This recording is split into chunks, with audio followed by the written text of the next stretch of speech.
Dans les derniers mois de la Restauration, la France repart à la conquête d'un empire. Charles X, conscient de la faillite de son régime, tente de redorer son image en se lançant à la conquête de l'Algérie. Le roi prend prétexte d'un affront fait aux représentants français pour intervenir militairement.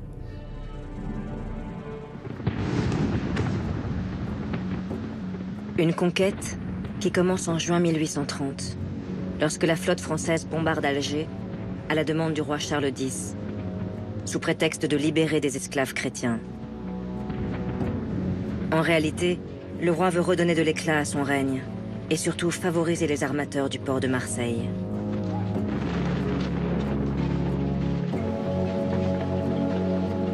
Grâce aux peintures d'Horace Vernet, qui a immortalisé cette conquête, nous mesurons la violence d'une campagne dirigée par le maréchal Bugeaud. Bugeaud, monarchiste exalté, a fait le choix d'une guerre sans merci. Ses troupes ont l'ordre de tout détruire sur leur passage. Pillage, viol, destruction. Le pays est bientôt à feu et à sang. Une politique de la terre brûlée pour tenter de venir à bout de la résistance féroce organisée par l'émir Abdelkader, qui a rassemblé plusieurs tribus algériennes. Face à l'acharnement du théologien musulman, Bugeaud manque bientôt de troupes et doit recruter sur place des supplétifs de l'armée française. On choisit alors dans les tribus hostiles à Abdelkader des cavaliers qui forment le premier régiment de spahis algérien.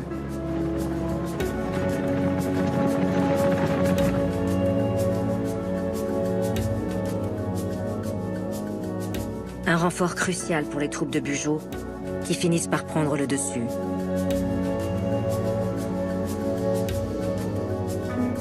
Premier héros d'une nation algérienne qui n'existe pas encore, mais dont il a fait souffler l'esprit, Abdelkader est condamné à l'exil en 1847, comme le seront la plupart des chefs de guerre qui vont se dresser contre la France.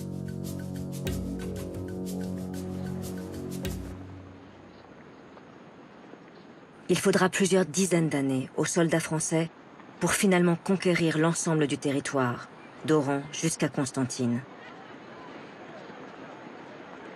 Une conquête sanglante qui aura fait plusieurs centaines de milliers de victimes du côté algérien.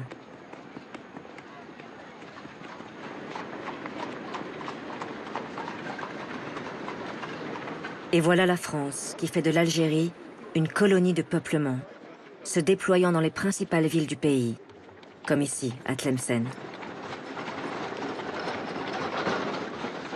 Les premiers à s'installer seront les ouvriers parisiens des manufactures nationales, mis au chômage et incités à tenter leur chance en Algérie.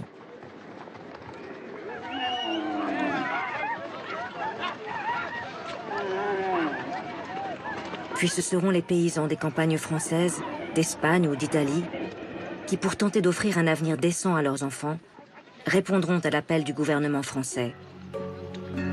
Comme le feront des milliers d'Alsaciens fuyant l'occupation allemande après 1870. Ces familles ordinaires et travailleuses découvrent ce western saharien avec ses diligences et ses escortes militaires pour s'enfoncer vers l'intérieur des terres. Souvent, à leur arrivée, ces émigrés européens ne possèdent que ce que le gouvernement veut bien leur offrir. C'est ce que raconte ce paysan de Franche-Comté. En arrivant, on nous a donné une maison, mais il n'y avait ni pain, ni eau. Nous avions seulement une couverture, une paillasse vide et un drap pour coucher 12 personnes. Puis on nous a délivré nos concessions, qui ne sont pas aussi régalantes que nous le pensions d'abord. Des terres que les colons vont s'acharner à féconder, et qui souvent ont été réquisitionnées par l'administration au détriment des Algériens. Bientôt, des villages entiers sont construits selon les plans fournis par le génie militaire. Un rectangle de 500 mètres de long, percé de 7 rues alignées et se coupant à angle droit, dont plusieurs emplacements sont réservés pour l'école, la mairie et l'église catholique.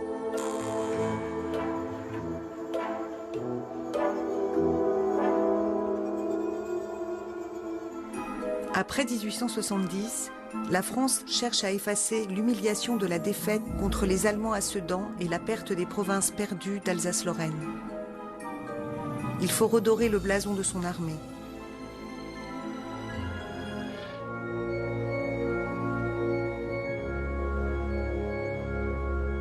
C'est une véritable mythologie coloniale que le gouvernement va forger peu à peu et diffuser dans la société, notamment sur les bancs de l'école.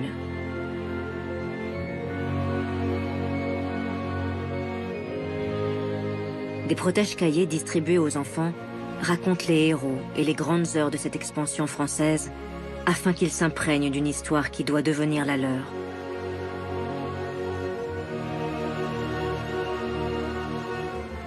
Des enfants à qui l'on décrit sans leur épargner aucun détail morbide la dernière conquête française, celle de l'île de Madagascar, qui a fait plus de 20 000 morts parmi les Malgaches. Une campagne meurtrière, dirigée par le général Gallieni, que l'on présente aux enfants comme un héros.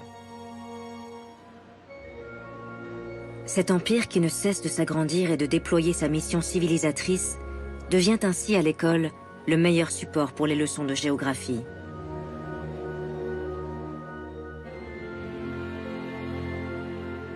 En plus de Madagascar, devenue une colonie française dirigée depuis Tananarive, l'Empire français compte désormais les îles du Pacifique et de l'Océanie, avec Tahiti, les îles Marquises et l'île pénitentiaire de la Nouvelle-Calédonie, toutes conquises au XIXe siècle.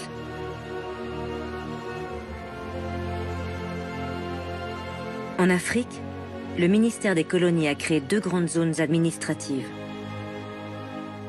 L'AOF, Afrique occidentale française, dirigée depuis Dakar, et l'AEF, Afrique équatoriale française, dont la capitale est Libreville.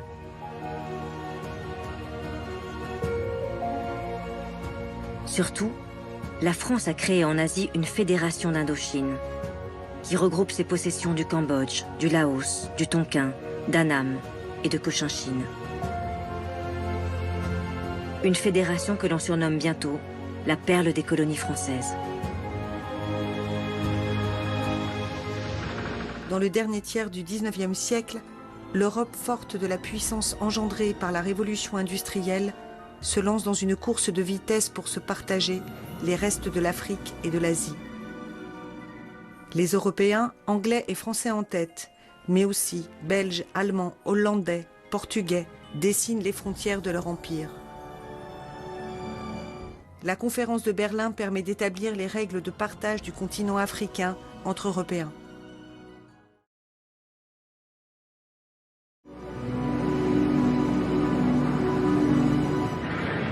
Les 2 pays vivent alors une révolution industrielle, du charbon et de l'acier, qui leur donne une puissance financière et militaire sans précédent. Une expansion territoriale leur permettrait de trouver les matières premières, comme les débouchés commerciaux nécessaires à leur industrie en plein développement.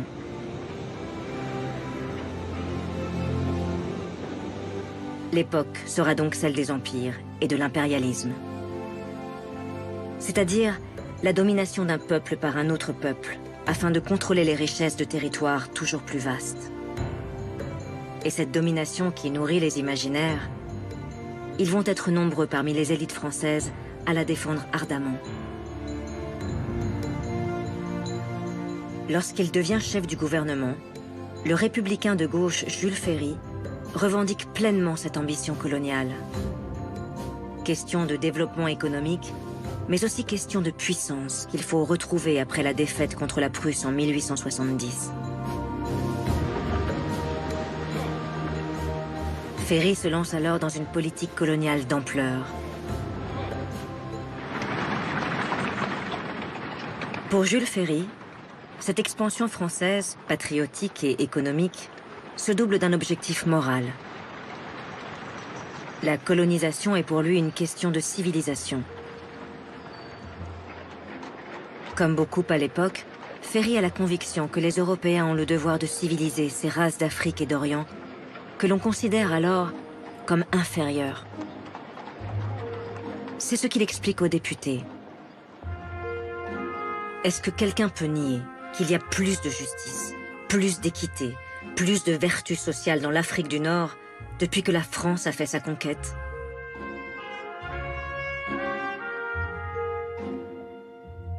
À la Chambre des députés, il n'y aura guère que le républicain Georges Clemenceau pour oser contester cette thèse d'une hiérarchie entre les races et répondre à Ferry. Depuis que j'ai vu en 1870 des savants allemands démontrer scientifiquement que la France devait être vaincue parce que le français est d'une race inférieure à l'allemand, j'y regarde à deux fois avant de me retourner vers un homme et de le qualifier d'inférieur. L'opposition au projet colonial, elle est très réduite avant 1914. Les anticolonistes, comme on disait à l'époque, appartiennent à des franges très minoritaires de la société française. Le Parti socialiste, n'est pas farouche opposant. Les socialistes, par exemple, veulent corriger les excès de la colonisation. Mais sur le bien fondé, sur les origines, les racines de l'histoire coloniale, ils ne se prononcent que très peu. Dans la mesure où, pour eux, il faut apporter les Lumières, l'instruction, le socialisme, la République aux indigènes.